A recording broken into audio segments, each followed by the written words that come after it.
What do we think about Richard Sherman? Richard Sherman came on this show and apologized to Baker Mayfield for the Dapgate that happened before the Niners played the Browns with an alleged missed handshake, kind of, lack of interest. So the conversation with Richard Sherman was one that went a lot of different ways and went a way that nobody thought it was going to happen. Richard Sherman owned up to his mistake. Now, with Darrelle Revis and Richard Sherman's situation on the Twitter, I love this. This is what I live for. I live on the internet. I love whenever people start chirping each other and when it gets maybe a bit petty. But what people have to remember, Darrelle Revis, GOAT. Yeah. GOAT. Business-wise, on the field-wise, Revis Island wasn't just some catchy gimmick. That was a real thing. Talked to Bart Scott this morning. A half a field was just gone because Darrelle Revis was covering somebody. Dan Orlovsky talked about whenever he was on teams as a backup quarterback, their entire scheme, their offensive strategy would just leave off the side of the field that Darrelle Revis was on.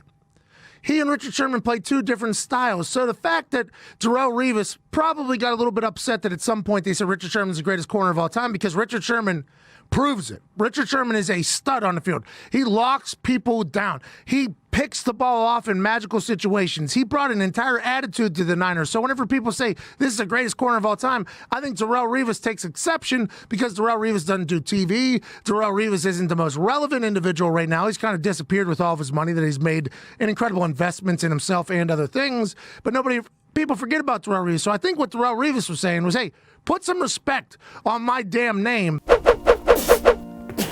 Well, hello there. Utilize the promo code PAYTHEBILLS and get $20 off your first order from SeatGeek. Now, back to the magic.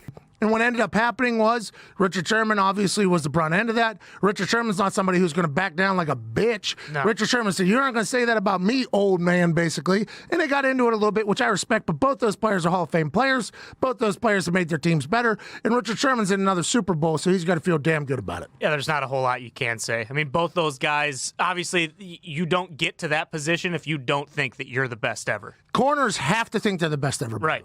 That's a position where you have to have this ungodly confidence about yourself because you have to react. You have to be the most athletic person on the field, and you have to think the human that is being paid millions and millions of dollars to get open is a lesser athlete than you are.